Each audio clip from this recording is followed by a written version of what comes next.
time is it now? 12:25. Yeah, there, whoever comes is very late. Late people, what can I say? But the good ones, the important ones. Yes, absolutely. I'm so happy you guys are here. I try not to. All right. Okay, I think it's safe to say we can start because it looks like we have some late timers, but oh well, it's their loss, hopefully. Thank you so much, everybody, for being here today. It means a lot, and I'm very happy to be able to give you my thoughts and my insights on how to be effective vegans, effective advocates for other animals. So I'm hoping to be able to convey as much and as clearly as possible what I want to say. So before I start, I have actually 3 questions for you guys, and they're going to sound maybe stupid, and you're going to think, well, I know the answer to that. But I still want to ask those questions, and I want you to hold those answers until I'm done and really think about those questions. First question is, why are you vegan or not vegan? Why are you, I'm assuming everybody's vegan? All right, okay. So why are you vegan is the first question. Second question is, why is the world not vegan? And the third question is, what can we do about it to change that? So think about those questions, hold on to them until I'm done. And then I want to hear your input and your answers at the end of the talk. So my name is Veronique Perrot, and I obviously was born and raised in France, and I do have an accent. So if at any time during my talk there is something you don't really understand, I won't be offended if you ask me to repeat, because I know my English is not perfect. And I became a holistic coach only about a couple of years ago after going vegan back in 2006. And at the time, it was really obviously for the animals, and there was no other reason for it. And then eventually, I started looking into more and discovering that there's more to this veganism thing than just what we eat, what we wear, or what entertainment we get. And I got to veganism really through a way of doing activism in other parts. So in my 20s, I was involved with Amnesty International in France. And I looked into human rights. I was very concerned with that. And I remember writing thousands of letters to help prisoners of conscience. And in my early 30s, I turned to the environmental movement. And I started looking into everything that has to do with the state of our planet right now. And obviously, it's pretty bad. But I didn't connect all the dots until I got to veganism back in 2006. And it was not earth-shattering for me to go vegan. It was really logical. Suddenly, I started reading Fast Food Nation, and I got so grossed out by the meat industry, I just went vegetarian. And then eventually, as I was exposed to undercover footage from factory farms, and it really obviously bothered me. And I started eliminating eggs. And eventually, I got to dairy, and by the end of 2006, I was full-fledged vegan. But although this change was not earth-shattering, what happened to me after that really shifted. I became very angry, very preachy, very judgmental, and I was just going out there and trying to give my message to everybody, and I was just about to beat them up if they didn't get it. And I was very aggressive about it, and I couldn't understand why nobody was listening to me. At that point, the anger was so intense that whatever people felt, I was blocking it out. And I had to sort of stand back and start reflecting on this. And finally, I found The World Peace Diet, written by Dr. Will Tuttle. And that book completely changed my mind, totally transformed me overnight. And from that moment, I decided, okay, there is more to this veganism thing than all the shallow aspect of it, which is what we eat, what we wear, and what entertainment we get. It's actually a lot more. There's a deep conditioning, a deep cultural, social, historical background to the way our society functions. And the big message I got from this book is that I need to change myself. I need to change how I feel, I need to change how I think, and I need to change how I relate to other people and how I'm going to get my message to other people. So I looked into the World Peace Diet, and immediately after only 2 chapters, I decided I was going to be a World Peace Diet Facilitator. So I took Will Tuttle's course to expand upon the ideas of his book and really look deeply at the cultural and social indoctrination that we all have And it was very revelatory because I had no idea, really. I was very blind, like most of us were. And I realized, wow, you know what, this is huge. We have to deal with 10,000 years of history here. Not just what we're doing now, but really 10,000 years of conditioning and myths and what we'll call herding mentality. And once I did that, I started looking into psychology. And about a year ago, I turned to energy psychology, and I started looking into how the psyche functions. And I want to tell you about this a little bit later, but right now I just wanted to, first of all, give you a little quiz and see how we stand on our knowledge. So here it is. Does anybody know where the word capital or capitalis comes from? From cattle? Very good. It's from Latin capita, which means head of cattle or ship. Does anybody know where the word pecuniary comes from? Pecuniary, as in financial problems, pecuniary problems.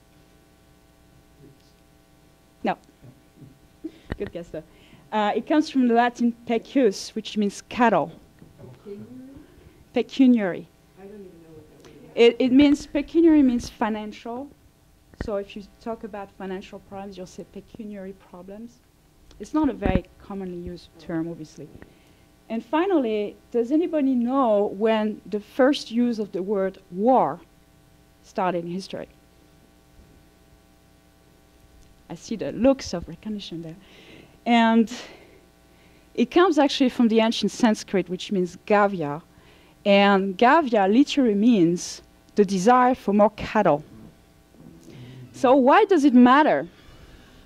It matters because really when we look at our world today and how it functions, everything derives from this mentality of herding and owning animal as property, and that everything that we have built so far is a direct result of this first original idea of owning and exploiting animals for our own use. Now, this started about 10,000 years ago, 8 to 10,000 years ago. And for some reason, some man in the Middle East, what it is now Iraq, started herding sheep and goats. And then about 2,000 years later, they started herding cows. So let's not forget that those animals used to be free and wild. They were, there was never such thing as domestication, obviously.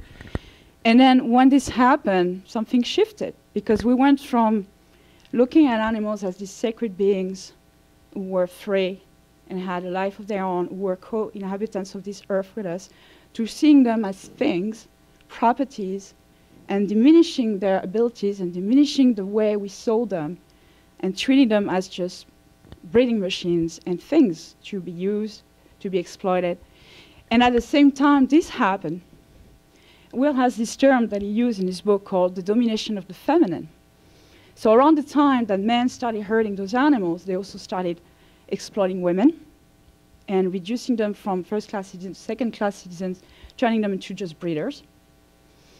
And once this happened, obviously, it is easy to look at other people and other cultures and using this mindset to find excuses to exploit other people and other animals. Once you have this mindset in place, this is it, the game is over. And this is the society we have nowadays. And people think, oh, well, I work in an office. What does it have to do with me? Well, it has everything to do with you.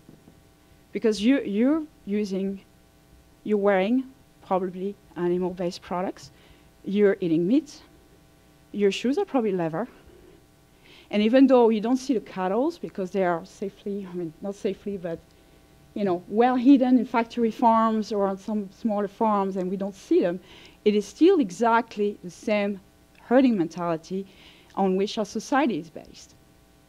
So this is where the work is very hard for us as activists, because really when we go out there and we try to open people's eyes, we don't necessarily think about all this context. But people are even blinder than we are about this context. They just follow the programming. And this programming is, what we've been taught since we were born. We have those culturally mandated meals. And those culturally mandated meals said, as soon as you're born, You're going to go to the store and you're going to buy those little cute, baby, foods. And what do they have in them? Chicken, meat, you name it, fish, whatever. Those cultural meals are injected into us from the moment we are born. So therefore, this programming starts into us from the moment we are born. And as children, we usually, we care about animals. We do care, we look at them, we want to pet them. And then at the same time, we have our parents telling us, well, yeah, but those animals are cute, you can pet them, but those animals, they're food. So we start doing this disconnection, this numbing down, and we get to where we're adults, and we just can't think anymore, because really, we just follow the programming. And people think they have a choice when actually they don't make a choice. They're just making the choice that they've been programmed with. There's nothing about individuality in this context. It's all about following the herding mentality, following the programming that we all received. On the other hand, when we go vegan, is when we start questioning all this. And it takes a very huge shift in our consciousness to do that. One of the reasons also it is so hard to convince people to go vegan is to look at the psyche. The way our brains are wired is to accept what is familiar and reject what is unfamiliar, because what is unfamiliar is dangerous. When you talk to a non-vegan, you tell them, this is what's going on. Usually they're like, I don't want to know. I don't want to know, because it's dangerous. It's fear. It's fear that you have to change.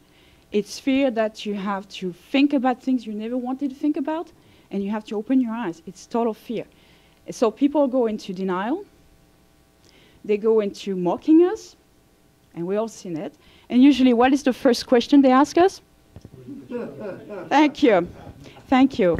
And actually, when I was in my angry phase as a vegan, I had actually something I want to show you.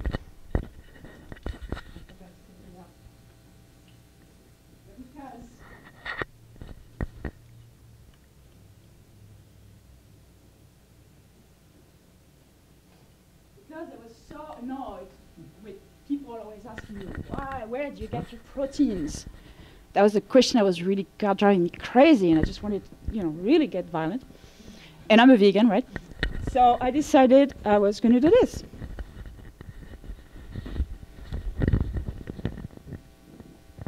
I figured, you know what? If they ask me a question, here's the answer. Now move on.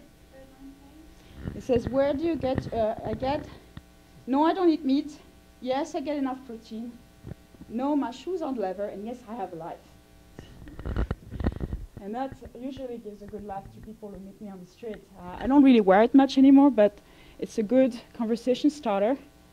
And it gets to the point that, move on from the protein thing, because we have heard enough of the protein thing. And then you want to, you always go along and then you just say, well, where do you get your calcium, right? Well, the first thing I tell them is, what is calcium? Calcium is a mineral. Where does the mineral comes from? They come from the ground. Okay, so do they come from the cow? No, they come from the ground. The cow gets it from the foliage, from the grass that the cow eats, but it has nothing to do with the cow. And there's a lot of nutritional myth, and one reason I became a coach is because, first of all, I needed to answer those questions to myself, which was, are we actually omnivores? It was a big question for me at the time. And then I took my Tickley Campbell course at Cornell, and I found out, no, we are really biologically herbivores. We just act as omnivores, but we really are technically, physically, like our cousins, the chimps, we are herbivores. And by the time I was done with that course, I had no doubt whatsoever that we are herbivores. So we have to deal with 10,000 years of myth and lies and propaganda. And at the same time, we have to deal with, and I don't want to name names here, but some animal advocacy group saying, it's okay to go vegetarian first. Well, is slavery okay? It's whenever you say to somebody you want to go vegetarian, you're lying to them. You're basically reaffirming the herding mentality that some form of exploitation is okay. That that it's okay for them to make steps, obviously, but to tell them that vegetarian is good enough, it's reinforcing the lie. That's how I see it. And for that matter, really, it comes down to us owning our truth and really understand that deep down we have this truth we have to hold on, and that truth is the one we need to spread out there, not semi-truth or semi-lies, but the truth. The truth is, and I'm going to read you a quote from Dr. Tuttle, which I think really answers that question.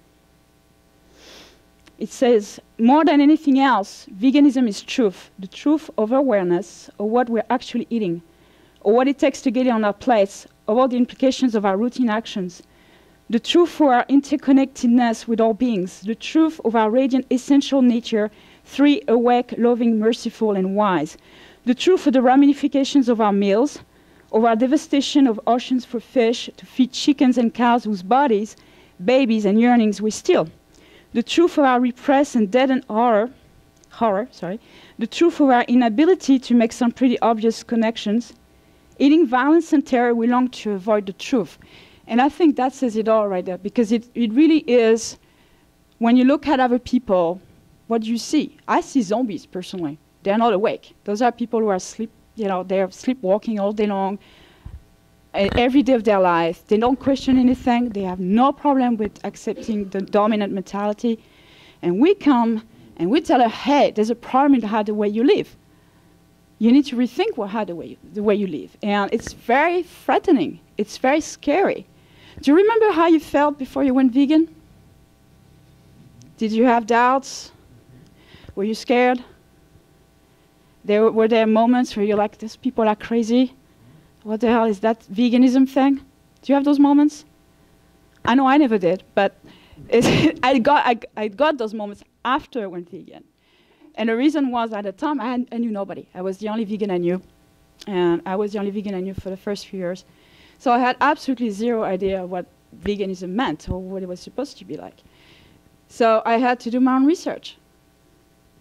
And then finally I met some people, fortunately. And when we look at our culture, when we look at the way people think for the most part, they really are sleeping. They're just sleeping. They are living into this dreamlike existence that they think is reality, when actually it's not even their true nature. What is our true nature? Our true nature is that we're born vegans, first of all.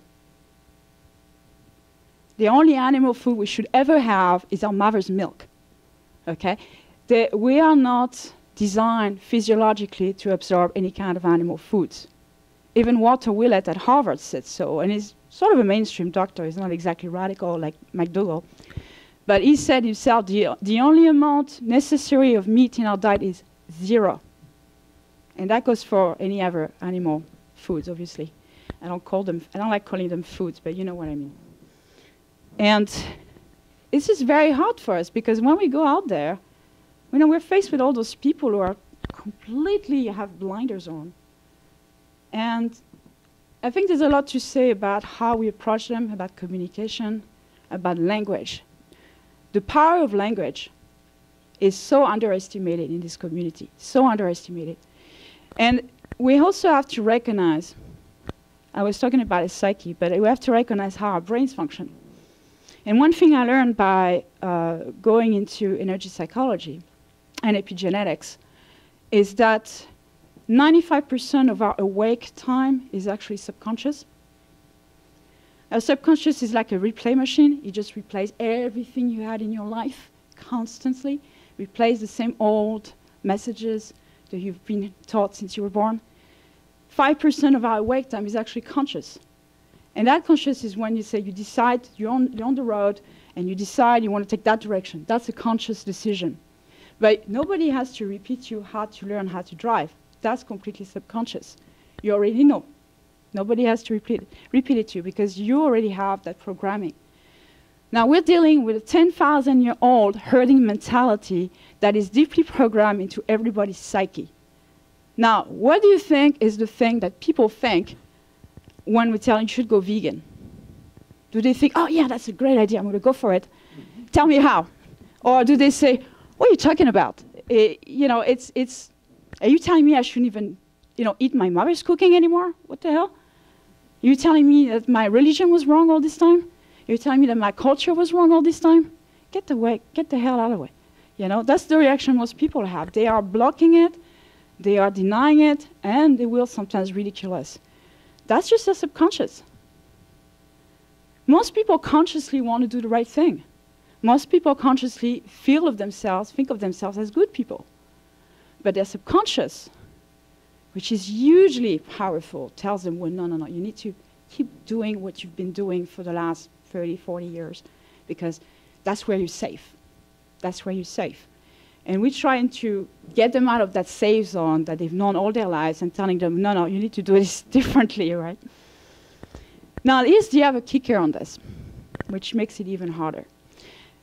One of the things that I discovered when researching energy psychology is that by the time we are 7 years old, 80% of everything we know has been downloaded into us. If you think of the brain as a processor, has been downloaded into us by others. The knowledge we have by the time we're 7 years old, 80% of it is not even ours. It's somebody else's teachings. The 20% that remains, roughly, is really who you are. It's your truth. It's where you really are yourself. But most people go by that 80% programming, and they never question whatever they've been taught, whatever they've been learning in school, you name it, or whatever the parents tell them, and this is huge. When you think about it, by the time we're 7 years old, we're already like little robots who follow the orders. We are. And we don't question it. Some of us might, but for the most part, most people never do, until we come into the picture and we start making them think. And obviously, not everybody's going to go vegan overnight. And that's just because they are deeply programmed and conditioned and in denial. But a few will. And one thing I found is that by applying personally to myself energy psychology, I started noticing that I was attracting people, new type of people. I was attracting people who were open to the message. Not the people who were closed-minded, but the people who were open to the message. How did I do that? Simple. I decided that I was not going to be angry anymore, and I was going to develop peace, and I was going to develop the compassion that I had inside, that was there, that we all have from the moment we were born, and I was going to apply it every single day of my life to the best of my ability. And I'm not perfect, far from it, but that is my goal. My goal is to empower others to do the same in our community and outside of our community, because I want people to reach their full potential. Not what they think they are, but they are way more. People have no idea of their potential. They totally miss the point. And it really bothers me when I see people falling off the wagon and say, well, I used to be vegan. And I like to tell them, well, why did you do that? Well, it was too hard. I felt I needed protein. I started getting sick. We all heard those excuses, right? And one response to this is, once again, to look at epigenetics. What does epigenetics mean? Does anybody know? Nope? Okay. Epigenetics, what is it? Mm-hmm. Epigenetics. Sorry, my accent. All right, the definition I found for epigenetics is control over the genes. And control over the genes means that we are not determined by our genes or our DNA. We can actually change our genes and have control over our bodies. And what I found through the work of Bruce Lipton is that it's not just our environmental input that defines us, but it's also our thoughts and our beliefs. And when we understand that, we realize that anybody can go vegan, really. It's just a matter of, it's not just a matter of biology, it's also a matter of belief. I'm going to give you an example I had on Facebook recently of how beliefs really will stop you from doing the right thing. There was this woman on Facebook who posted in a thread, I forget who started it, but it doesn't matter, posted in a thread that she really wants to go vegan, but she still has to have meat, because if she doesn't have meat, she's going to lose weight and she's going to be dying pretty much. That's what the message sounded like. And I told her, well, what's going on in your life? What is wrong with you? And, well, every time I stop eating meat, I lose weight. And I said, okay, so how much meat do you eat each week? Oh, just twice a week. Okay, so you pretty much can go vegan. I mean, it's what, small amounts of meat every week, you might as well just go vegan. You're there already. You're pretty much there. Oh, no, I can't do that. I can't do that because if I do that, I will lose weight and I'm probably going to die. Okay. So I tried to make her understand that it has nothing to do with her biology. It has everything to do with her beliefs. She has this belief that if she doesn't do that, this will happen. And she doesn't understand that deep down we are really herbivores, that we have a biology of herbivores, and the fact that she's not going to eat meat, I think, has nothing to do with her losing weight. It has everything to do with her belief that something bad is going to happen if she doesn't do that. And that's what we face every single day. People cling on to those myths and those beliefs when actually they could just switch those beliefs around and just be vegan today. But this is at the core of our herding culture, which keeps those myths alive constantly, and it's reinforced by corporations, with marketing, with, you open the television set, that's it, you got commercials for all this stuff. Eat your burgers, and when you get sick, go see the doctor and get your drugs. And then we'll keep you on those drugs for the rest of your life because, we have to make money, right? So that's really the idea behind this marketing, is that we have to keep people enslaved to this. And people have no idea that when they participate in exploiting other animals, they also participate in their own exploitation. And this is why we have the 1%, the 99%. And this 1% is very happy to keep spreading messages of lies and propaganda. And some groups are happy to support them. Propaganda 101. If you repeat a lie often enough, it becomes a truth. That's not from me, that's from Hermann Goering. And it's true. If you look at our history, it's the same lies over and over and over again, passed down through generations, constantly. Parents to children, parents to children, parents to children. Our parents didn't know any better than we did. We just happened to be more awake. We're not better than them, we just happened to be more awake. But they got their beliefs from their parents, who got them from their parents, and on and on. Our job is to break that cycle. Because as long as we don't break that cycle, it's just going to keep repeating itself. It's a perpetuating lie. It's a perpetuating myth. So once we understand all this, what are the things we can do to change that? And one of the, I think, most important things we can do is to look at our language. Because our language is speciesist. Even as vegan, it is still speciesist. For instance, as you know, I was born and raised in France, and our language, the big major difference, in my opinion, between my language and yours is that in my language there's only 2 genders, male, female. Everything is either male, female. The table is female, the dog is masculine, is male. Don't ask me why, I didn't make those rules. But the thing is, whether it's an object or being, everything has a gender.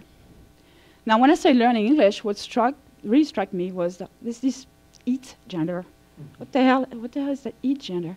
And I realized that applies to things. And it really bothers me when I hear vegans referring to other animals as it. It barks. Just like they refer to babies. Oh, it's so cute. No, we got to change that, because whenever we do this, we reinforce the idea of other animals as things. I'd rather call a dog a he, even if he's a female, and I don't know he's a female, than calling him a it. Because whenever I do that, I'm thinking, he's not a thing. He's a being. Well, if I give him a gender, even if it's the wrong one, I just decided he's a being. He's not a thing. So I just want you to be aware of that, really, and think about how you use your language every day. Another thing that really annoys me when I hear vegans talk sometimes is when they talk about the food they eat. Oh, I have this analog meat and this alternate milk, and then I ate this fake chicken, and this fake this, analog that, mock this, mock that. We got to stop that as well. Our food is the standard, not the meat industry standard. They are the anomaly. What they have is the anomaly. It should not even exist. So we have to stop referring our food as an alternative. It is not. This is real food. We eat real food. I eat plant-based milk. I drink plant-based milk. I eat vegan chicken. Or if I want to call it this way, I don't like it, but vegan tofu. whatever. You know, I don't eat fake this. I don't eat mock that. I don't eat an analog. I eat real food. And I noticed that a lot with vegans, that they don't think about it. It's like sort of a second nature to refer to those foods as such. And I think it needs to change, because every time we use those terms, once again we reinforce the idea that the industry has the monopoly on those foods. Did you know, for instance, that the milk industry tried to copyright the word milk? Okay, this is true. They try to copyright the word milk. Now try to tell that to a breastfeeding woman, that she cannot call her milk anymore. She has to call it breast beverage. Right? Okay. But it's true. They actually try to copyright the word milk because they know very well that the growth of so-called alternative milks like soy and hemp and et cetera is growing, and they're losing market. So they're trying to sort of cash in on that idea and hang on to that product so that they have the monopoly. But we're a good threat, I think. So this is another thing.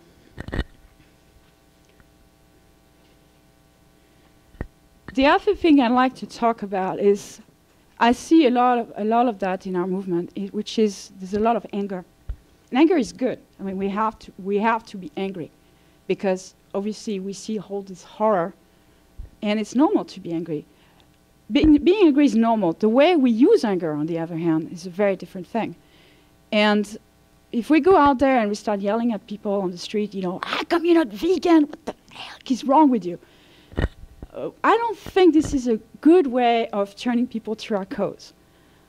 On the other hand, this is the way I used to be, by the way. This is the way I used to react to people. I was like, you know, what the hell is wrong with you guys? And then I realized, you know, this is a wrong approach. And I changed my approach completely. And I started noticing that I really do bring to me the right people.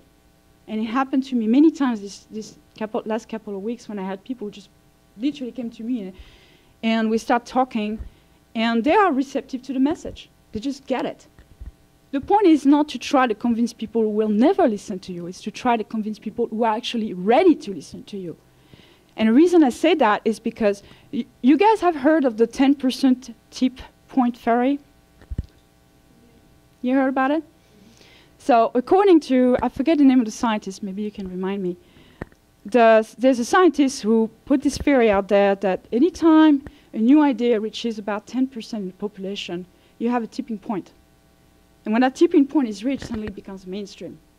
So according to the Vegetarian Resource Group, we're about under 5% vegans right now in this country. So imagine what we can do when we get to 10%. We already see it in the media. This is gaining ground, and we see those celebrities. I don't want to call them vegans, but they are, you know, sort of turning into the right direction. The pre-vegans, exactly. And they're turning into the right direction, and they're trying, you know, they're starting to have some form of awareness, and I think we need to encourage that. I don't like calling them vegans, because to me veganism is an ethical thing. It has nothing to do with, you know, health, although it's a good bonus, obviously. But we need to encourage that, because I think it shows to other people that they can be, I'll be happy to answer what... oh, thank you so much. Thank you so much. I couldn't remember, so thank you. And we need to remind, you know, we need to have this awareness that, you know, this is a move in the right direction. We need to encourage that. But always reminding them that, you know what, there's more to it than just diet. It's not a diet. And hopefully we can, you know, use that to our advantage and gain even more ground. But obviously it's slow. So one thing I like to encourage everyone to do is to really develop inner peace and be really centered. And my way of doing it is to use meditation and energy psychology, and I found it to be extremely helpful for me. If you're not into religious stuff, don't worry about it, because meditation is proven to actually create new neuron pathways in your brain. So in effect, you become more smarter when you meditate. And the other thing is, do me a favor today, turn off the damn television. Seriously? Because there's nothing good coming from that box. All you get is propaganda and messages constantly reinforcing that mindset. and putting it back in your subconscious. Do you really want to have this mindset in your subconscious? If you really want to be effective, I would say just get it out of your brain completely. Get it out of your life. This is the old way. You want to be going to the new way. And the new way is really looking at your life and thinking, okay, how can I be even more effective today? How can I be more centered, more at peace, and that really attract people to you? And you will. If you do that, you will. I've seen it happen to me many times. I don't even have to go crazy and say, I'm going to find people to give my message to today. I have people like literally coming to me and say, hey, you know what, I like your shirt. It's very interesting. And I usually have a vegan t-shirt. And I met my neighbor a few days ago. I told you that story, right? Okay. I met my neighbor a few days ago, and I've been in this building for years. I never met her before. And I had my anti-GMO shirt. And she looked at the shirt and said, oh, cool shirt. And I started talking to her. And she was like, oh my God, I so want to go vegan. But, you know, I'm stuck with that stupid paleo guy, and I don't know what to do about it. So she was so conflicted. And I spent an hour with her, and I still made her feel, I hope, better. But the thing is, I didn't seek her. She came to me. Just like that guy, when I went to T-Mobile, switch my phone line, the guy just switched on, literally, when he saw my vegan shirt. So the point is, you don't have to be a billboard, but having a good T-shirt with a good message is a good way of starting conversation. You'll be surprised that if you bring in, you come to people and you bring the best intention and you bring the most compassionate person you can be, they're going to open up. There might be a few, obviously, who are going to say, I don't want to know. But for the most part, that has been my experience. When I do that, when I really get there and I'm centered and I'm on my truth, people actually listen. They may not go vegan, but the thing is, they get open to the idea and the suggestion and looking at more information. I had 2 people last week who told me, okay, I'm going vegan. I'm like, what happened? Well, you talked to me. Okay, great. That's all I want to know. That makes my day.